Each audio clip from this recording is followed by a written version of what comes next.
Bonjour, aujourd'hui je vais vous présenter un télescope électronique. Il s'agit du Dwarf Mini. C'est le cinquième télescope électronique que je teste, mais c'est le premier qui va faire l'objet d'une vidéo. Alors dans ce test, je vais vous montrer comment ce télescope fonctionne, comment l'utiliser et surtout ce que vous pouvez en attendre. Je peux déjà vous dire que ce télescope est parfaitement accessible pour tous ceux qui n'ont aucune compétence en astronomie. Je vais également vous montrer des photos du Soleil, de la Lune, des paysages et évidemment du ciel profond avec des images qui sont dignes de films de science-fiction. Alors vous êtes prêts? Je vous emmène pour un petit voyage dans les étoiles. C'est parti.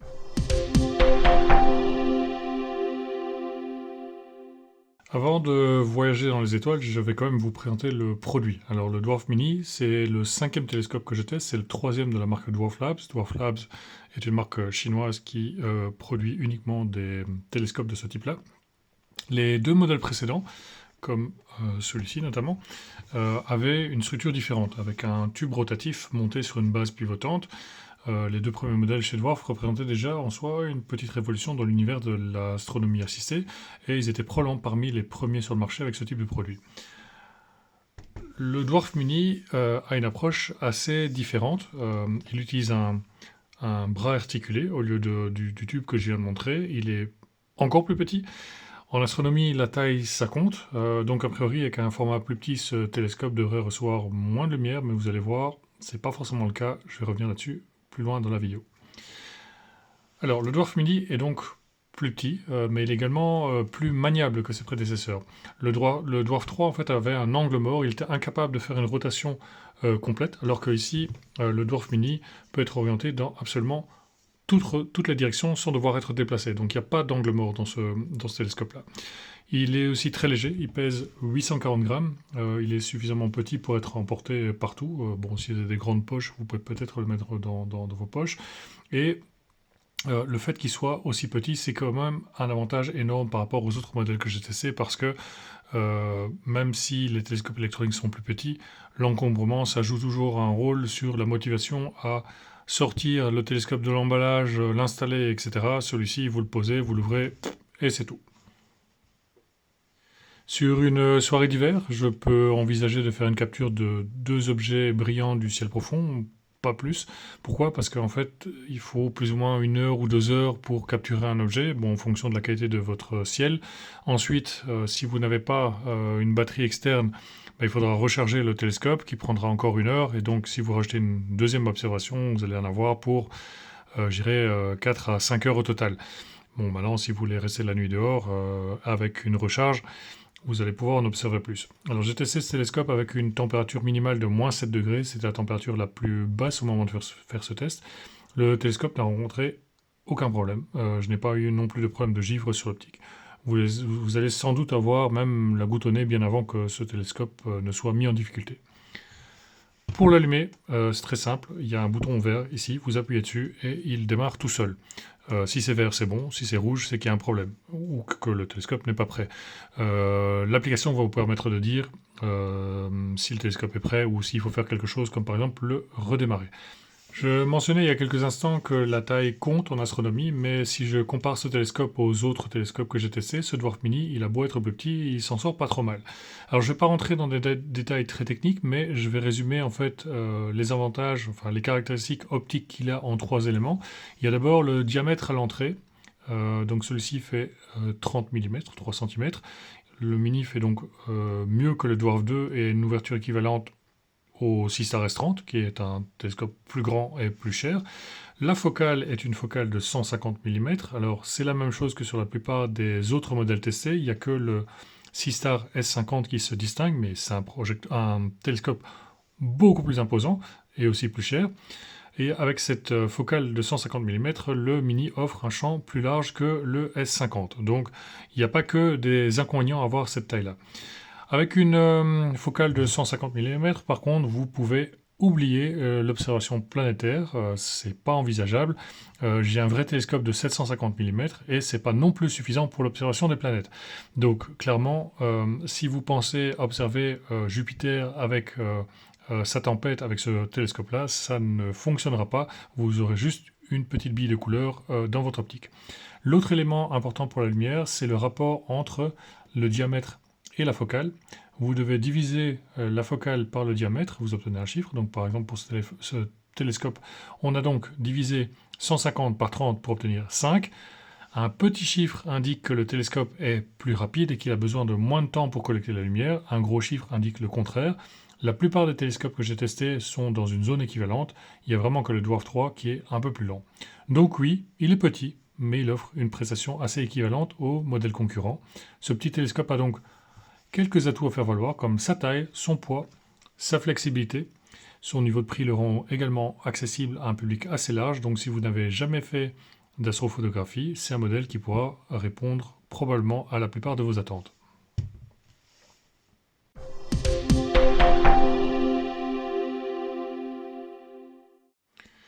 Pour utiliser le Dwarf Mini, vous devez utiliser l'application de Dwarf Labs. Elle est gratuite et assez facile à utiliser, mais il faut quand même un peu jouer avec pour se repérer. Mais une fois que vous avez compris la logique, c'est assez facile. Le Dwarf Mini se connecte en Wi-Fi avec votre téléphone. C'est un détail important. Ça veut dire que lorsque vous êtes connecté au téléphone, enfin le téléphone avec le télescope, vous n'avez plus accès à votre réseau Wi-Fi. Si vous utilisez votre téléphone, vous pourrez vous rabattre sur le réseau 4G ou 5G de votre opérateur. Par contre, avec une tablette, vous n'aurez plus accès à Internet pendant que vous êtes connecté au télescope. Alors, se connecter au télescope, c'est très facile et intuitif. Bon, l'application a encore quelques textes en anglais, mais les plus importants sont dans de nombreuses langues. Au premier démarrage, vous allez probablement devoir faire une mise à jour, comme c'est souvent le cas avec ce genre d'objet, mais bon, tout se fait automatiquement. Je vais vous expliquer chaque écran de l'application et ensuite je vais lancer une observation pour que vous puissiez voir toutes les étapes. Alors avant de commencer, ça tombe bien, il y a une mise à jour, donc je vais vous montrer ce qu'il faut faire pour une mise à jour. Vous allez dans les paramètres, mon appareil, vous allez jusqu'en bas, mise à niveau du micro-logiciel, se connecter à Internet, télécharger maintenant, et c'est parti. Donc j'ai pas triché sur la vitesse, ça va très vite et le télescope va être mis à jour, il va redémarrer et on se retrouve dans quelques secondes pour l'utiliser.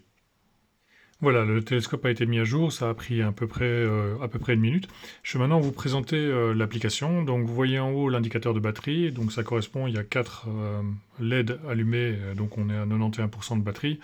J'ai encore 41 GB de stockage, donc il ne faut pas de carte mémoire. Le télescope est équipé, je pense, de 64 Go de mémoire. La première fonctionnalité, c'est déclencher la photographie, mais on va revenir dessus plus tard. Vous pouvez programmer votre soirée, donc en sélectionnant les objets que vous voulez aller voir, et ensuite vous pourrez déclencher les observations une à une. Vous avez la possibilité de désactiver le rond de couleur qui est ici. Alors bon, moi je ne l'ai jamais fait parce que je trouve pas ça très utile, et en plus dans le noir c'est plutôt pas mal d'avoir ce rond-là, histoire de pas shotter votre télescope en marchant dans l'obscurité. Pareil pour les indicateurs de batterie, vous pouvez les activer ou désactiver, donc ça c'est plus simple. Donc le premier écran est quand même assez simple. Le deuxième écran, c'est l'Atlas. L'Atlas, c'est la cartographie du ciel. Donc vous avez la possibilité de parcourir le ciel de cette façon-là. Le ciel est adapté à votre situation puisque l'application va détecter votre position et le moment de la journée où vous voulez faire l'observation. Bon, ici, ça n'a pas beaucoup de sens parce que je suis à l'intérieur pour faire cette vidéo. Mais vous avez la possibilité d'explorer le ciel et de vous dire, en fait, j'ai envie d'aller voir les Pléiades. Vous pointez les Pléiades. Voilà. Et vous recevez plus d'informations sur l'objet que vous avez pointé. Donc aussi bien l'orientation à prendre que plus ou moins les heures pendant lesquelles l'objet en question peut être observé. Si vous voulez aller l'observer, vous avez ici un icône photo qui va orienter automatiquement le télescope au bon endroit. Ça prendra la première fois entre 1 et 2 minutes parce qu'il faut que le télescope se repère dans l'environnement, donc il va faire de la triangulation à partir des étoiles observables pour ajuster la position du tube par rapport à l'objet que vous voulez observer. Mais vous ne devez rien faire en fait, ça prend du temps, mais ça se fait automatiquement. Une fois que le pointage est fait, vous lancez l'observation et c'est terminé. Donc c'est assez simple. Bon, la carte peut paraître un peu déroutante au départ, surtout si vous n'avez jamais fait d'astrophotographie, mais c'est pas grave. Vous avez un moteur de recherche ici qui va vous proposer des recommandations sur base de l'endroit où vous vous trouvez. Et là, c'est du shopping en fait. Vous regardez la vitrine, vous dites « Oh, ça c'est joli !» Je veux y aller. Hop, vous cliquez dessus. Vous voyez où ça se trouve sur la carte. Vous dites, OK, je veux y aller. Poum, j'appuie sur l'appareil photo et le télescope va s'orienter automatiquement vers l'objet et vous allez commencer à pouvoir l'observer. Vous avez aussi des catégories, donc les recommandations, vos favoris, différents objets que Dwarf Lab vous propose au moment où vous observez. Donc ici, en pleine journée, le soleil est proposé. La Lune, elle ne sera pas visible maintenant. Il y a des nébuleuses, des galaxies, des amas, des planètes. Alors, les planètes, c'est bien joli, mais vous n'allez pas voir Jupiter comme vous le voyez ici sur la photo. Donc, ce n'est pas un télescope qui est prévu pour ça. Mais si vous voulez voir des petites billes brillantes dans le ciel, vous pouvez le faire pour aller voir les planètes. Le troisième écran, c'est l'album.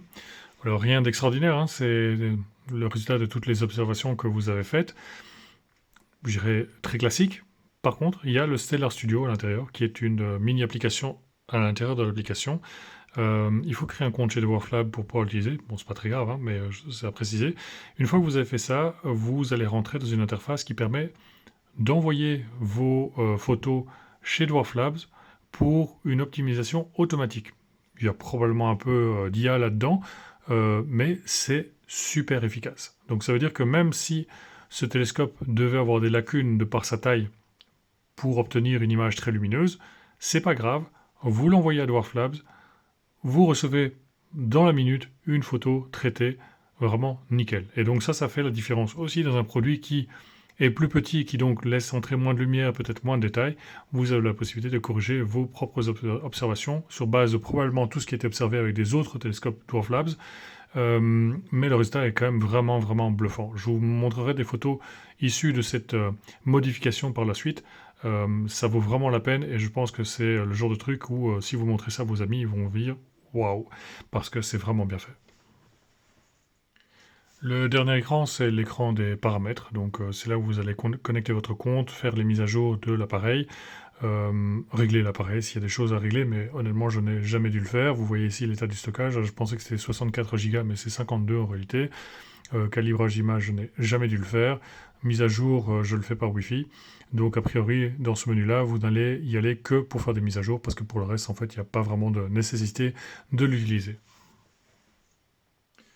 Quand vous cliquez sur le gros logo photographié à partir de l'écran d'accueil, vous obtenez ceci. Bon, évidemment, c'est tout noir parce que le télescope est fermé.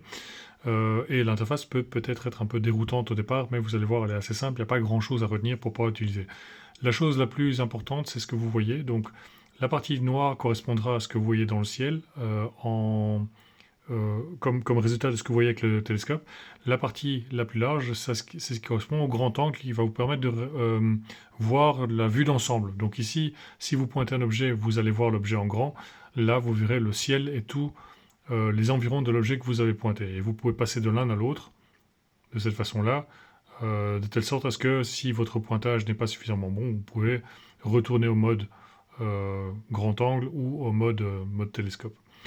Vous pouvez manipuler le télescope avec ces touches-ci, donc gauche, droite, haut, bas. Ce télescope a une flexibilité qui est bien meilleure que les modèles précédents, donc rien de bien compliqué. Je ne suis même pas sûr que vous allez devoir l'utiliser si vous utilisez le mode automatique.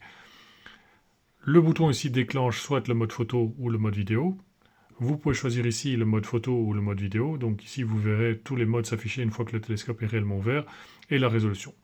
En dehors de ça, pour démarrer, je dirais, vous n'allez pas devoir toucher à grand-chose parce que même si vous avez des tas de paramètres que vous pouvez modifier, je ne pense pas que ce soit nécessaire dans un premier temps. Les paramètres vont vous permettre d'aller chercher des objets plus complexes pour lesquels il faudra modifier, je dirais, le temps d'exposition, le nombre d'ISO, la granularité de l'image et ce genre de choses-là, mais de base, l'application fait déjà un très bon boulot. Ce côté-ci, vous avez la possibilité de donc choisir une monture équatoriale, de calibrer le projecteur avec des darks. Les darks, c'est quoi? C'est en position fermée, vous allez capturer des images noires. Les images noires ne sont pas vraiment d'un noir très pur, il y a du bruit numérique qui va venir s'insérer dedans.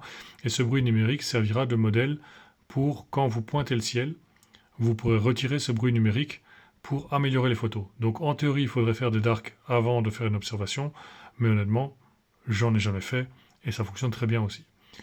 Ensuite, vous avez accès à la galerie et ici, le petit œil permet de voir l'écran en observation complète plutôt qu'avec tous ces outils. Vous pouvez revenir vers l'écran normal en appuyant dessus.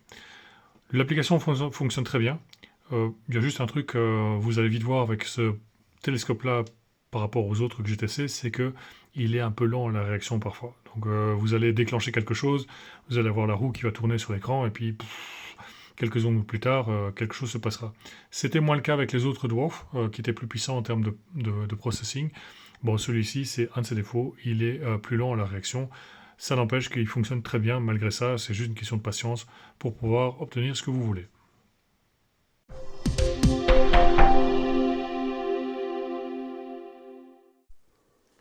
Je vais commencer le voyage avec l'astre le plus facile à observer, sauf peut-être en Belgique où on ne le voit pas très souvent. Le soleil sera sans doute votre première cible, il est facile à pointer et ça permet de se faire la main avec l'application. Alors attention, n'oubliez pas le filtre solaire, sinon vous allez cramer l'optique. L'avantage avec le soleil, c'est que l'observation est immédiate, il n'y a pas vraiment de temps de pause, c'est par contre pas l'astre le plus intéressant à observer parce qu'à part observer quelques taches, il n'y a pas grand-chose à voir. Alors vous pouvez prendre des photos en 1080p ou filmer le soleil avec le suivi, mais l'intérêt du soleil s'arrête là, donc je vous montre ici quelques images, mais on va passer directement au sujet suivant.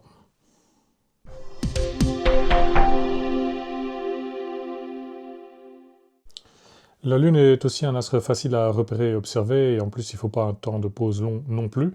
Elle est certainement plus intéressante à observer que le Soleil. Maintenant, il faut être conscient des limitations. Donc vous allez voir la plupart des zones facilement reconnaissables, donc les gros cratères, les vallées, etc.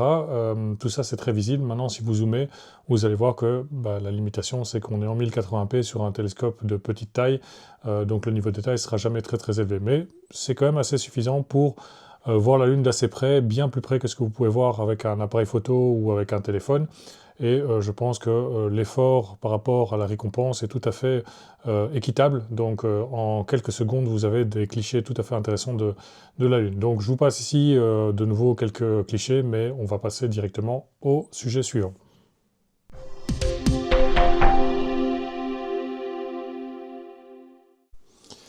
Ce télescope n'est pas vraiment conçu pour faire de la photo ou de la vidéo de jour, mais ça fonctionne quand même très bien. Et le niveau de zoom va vous permettre d'aller assez loin dans la profondeur, bien plus qu'un smartphone et certains appareils photo bon marché. J'ai fait quelques observations dans mon jardin. Bon, ça en soi, ça n'a rien de très passionnant. C'était juste pour voir en fait la qualité de l'image quand j'utilise le zoom, mais notamment aussi la qualité de la vidéo. J'ajouterai aussi quelques images qui ont été prises avec ce télescope, mais par d'autres personnes. Alors, ce que je constate, c'est que le zoom va quand même vous permettre de pouvoir, par exemple, observer des oiseaux tout en restant à distance, mais à condition que les oiseaux ne bougent pas trop, parce que le télescope n'est pas assez rapide pour suivre des mouvements rapides. Donc c'est là où le mode vidéo est intéressant, parce que si vous pointez un oiseau et qu'à un moment donné, il décolle, vous aurez au moins le décollage, et peut-être la seconde qui va suivre, mais au-delà de ça, vous n'aurez rien. Donc je dirais que si vous êtes intéressé par la photographie ou vidéo de nature, c'est tout à fait possible, mais il faut être conscient de quelques limites quand même.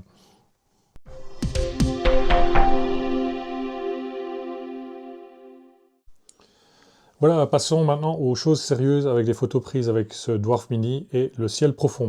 Je dois préciser que j'habite dans une zone très peu favorable à l'observation du ciel profond. Je suis dans une zone Bortle 6, c'est pas idéal. Je vous mets un lien en description qui vous permettra de vérifier dans quel type de zone vous vivez, histoire de voir ça avant d'acheter le télescope. Le niveau va déterminer la qualité de votre ciel et donc la facilité d'observer les objets du ciel profond. J'ai obtenu de bons résultats en Bortle 6, mais si vous êtes en Bortle 3, ce sera beaucoup mieux. Je vous montre ça tout de suite. On commence le voyage avec un des objets célestes les plus photographiés, M42.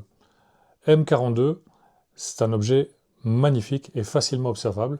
Je vous montre ce que ça donne étape par étape avec la capture de la première image qui montre déjà la forme et les couleurs de M42. Ensuite, voici ce que ça donne après 33 images et seulement 9 minutes d'observation, et je le rappelle, en Bortle 6. Le résultat est déjà assez intéressant, je pense. Si je m'arrête là et que je demande ensuite à l'application Dwarf Labs de nettoyer la photo, j'obtiens ceci. Si vous regardez cette vidéo sur votre téléphone, vous allez sans doute trouver que ça doit être joli, mais ça l'est tout autant sur un grand écran. Et en plus, on peut faire mieux avec l'IA ou un logiciel spécialisé. Voici ce que ça donne. Là, on est sur quelque chose d'un très bon niveau pour un télescope comme ça. C'est un résultat rapide, sans prise de tête. Destination suivante, Barnard 33 ou la tête de cheval. Je suis sûr que vous avez déjà dû voir des images de la tête de cheval, et ce n'est pas de la science-fiction, elle existe vraiment, et elle est très proche de M42 dans le ciel d'ailleurs. Après 87 images, la tête de cheval est bien visible, et le traitement de l'application vous permettra en fait d'obtenir quelque chose de qualitatif comme ceci. Le champ large du Mini permet de voir non seulement la tête de cheval dans son environnement, mais aussi tout ce qu'il y a autour. Et donc pour peu que vous orientez le télescope un peu différemment pour ne pas par exemple centrer la tête de cheval, vous allez peut-être apercevoir la nébuleuse de feu qui se trouve pas très loin, juste à côté. Donc là, il y a moyen de faire des compositions vraiment intéressantes. Passons à M31, la galaxie d'Andromède. C'est la galaxie la plus proche de la nôtre, et je pense que c'est la seule qui s'approche de nous. Elle va d'ailleurs nous percuter dans quelques millions d'années, donc pas de panique, on a encore un peu de temps. La première image n'est pas très visible, on distingue à peine un peu de lumière au centre. Par contre, regardez ce que ça donne après 33 minutes. C'est tout à fait autre chose, mais c'est pas fini. Si je tourne l'image et que j'utilise le traitement, j'obtiens ceci. Voilà, donc ça vous fait déjà quelques exemples pour vous montrer ce que le Dwarf Mini est capable de faire. Je vous montre encore quelques autres exemples finis, et j'ajouterai d'autres photos sur mon blog en fonction de mes observations, mais je continue un peu le tour d'horizon. Continuons le voyage et avec une autre galaxie. Cette fois-ci, je vais prendre M81 avec M82 un peu plus éloigné. Donc M81 est une spirale, comme vous venez de voir, pour Andromède. C'est une galaxie qui est probablement aussi grande que la nôtre, si pas plus grande. Donc imaginez-vous que ce que vous voyez à l'écran là contient des millions, voire peut-être des milliards d'étoiles. Et c'est visible avec un petit télescope comme le Dwarf Mini. Et la qualité est quand même franchement pas mauvaise. Voici NGC 280 qui porte le nom de Pac-Man à cause de sa forme. Ok, il faut un peu d'imagination, mais on trouve quand même la forme de Pac-Man. Le niveau de détail est quand même vraiment bon. Le rendu des couleurs est aussi vraiment bon. On peut faire même mieux avec du matériel pro, mais bon, ça demande quand même beaucoup plus de temps et de traitement, alors qu'ici, vous ne devez pas faire grand-chose pour obtenir un tel résultat. Voici NGC 2174 après 40 minutes d'observation. Il s'agit de la nébuleuse à tête de singe. Bon, ici aussi, je pense qu'il faut un peu d'imagination, mais le résultat est quand même assez bluffant, surtout qu'en dehors du temps d'attente, il n'y a absolument rien de compliqué pour obtenir cette image. Donc c'est un autre exemple de la facilité presque déconcertante que ce télescope peut offrir pour aller chercher des objets du ciel profond, et finalement, les seules limites, c'est votre temps, le temps que vous voulez y consacrer, la qualité de votre ciel, et peut-être d'autres facteurs comme chez moi une haie dans le jardin qui couvre une partie de l'horizon. Je vais vous montrer maintenant quelques autres images qui n'ont pas été faites par moi, mais qui ont été faites avec ce télescope-là, parce que malheureusement, je n'ai pas un ciel d'une qualité exceptionnelle, mais d'autres ont visiblement un très bon ciel. Comme ça, je continue le voyage avant d'arriver à la conclusion.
Voilà, on arrive à la conclusion. Alors, ce télescope est clairement le plus petit parmi ceux que j'ai testés. Il tient presque dans une grosse poche.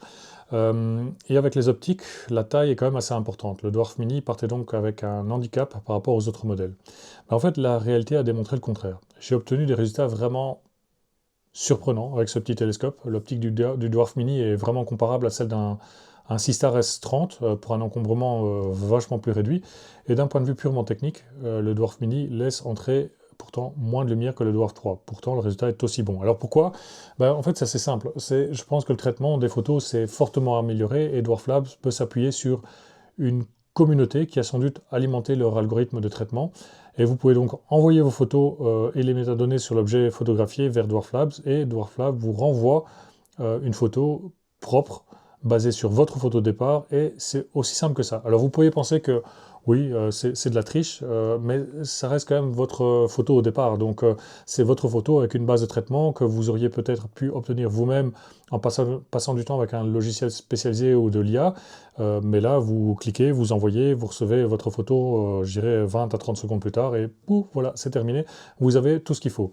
Alors avec cette capacité de traitement, le Dwarf Mini est encore plus accessible pour un public large.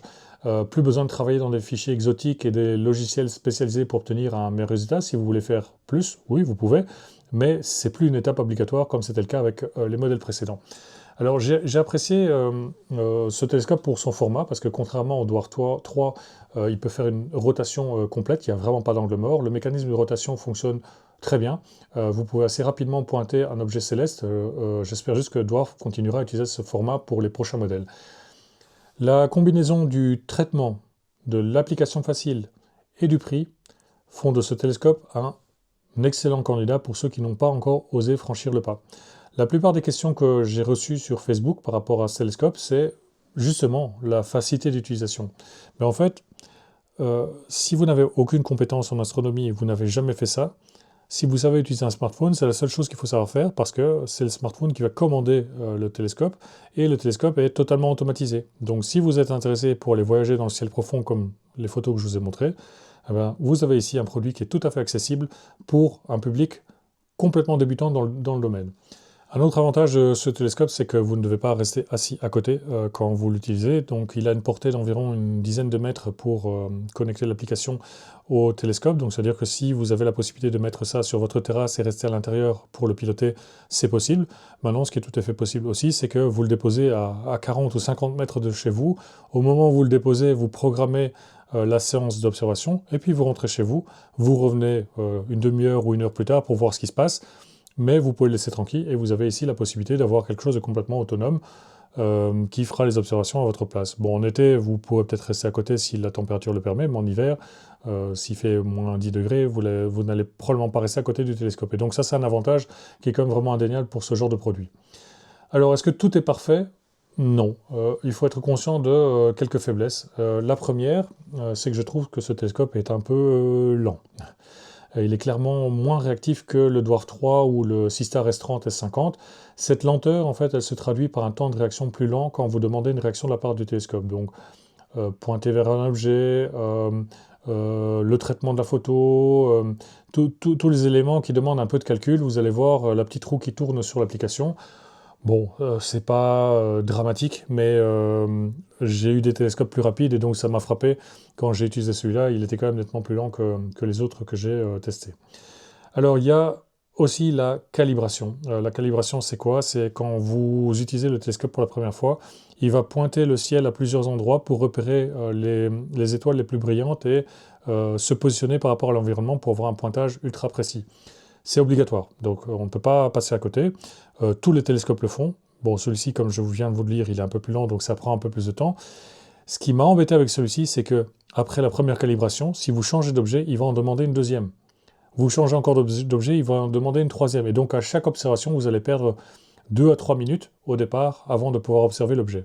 De nouveau, c'est pas dramatique, mais par rapport aux autres télescopes que j'ai testés, c'était quand même un point faible. Alors le dernier point faible pour moi, c'est la portée du Wi-Fi. Il faut compter une dizaine de mètres au maximum. Au-delà de ça, vous allez commencer à devoir vous rapprocher physiquement du télescope pour pouvoir le piloter à distance. Alors comme je l'ai déjà dit, soit vous lui donnez des instructions et puis vous partez pour revenir une demi-heure ou une heure plus tard, ou alors vous restez à proximité, mais là, il y a cette portée qui va limiter votre rayon d'action. Voilà, j'espère vous avoir ouvert l'appétit pour faire un petit voyage dans les étoiles. Si vous n'avez jamais fait d'astrophotographie, c'est pas un problème, la prise en main est rapide et facile. Le traitement fera le reste et vous pourrez épater votre entourage avec des photos qui vont vous faire passer pour un pro. Et c'est vraiment ça, donc faites le test, vous allez voir. Alors c'est la première fois que je teste un télescope en format vidéo, j'espère que ça vous a plu. Si c'est le cas, n'oubliez pas un petit like ou abonnez-vous à ma chaîne. Je vous remercie d'avoir regardé la vidéo jusqu'au bout et je vous dis à bientôt pour d'autres tests.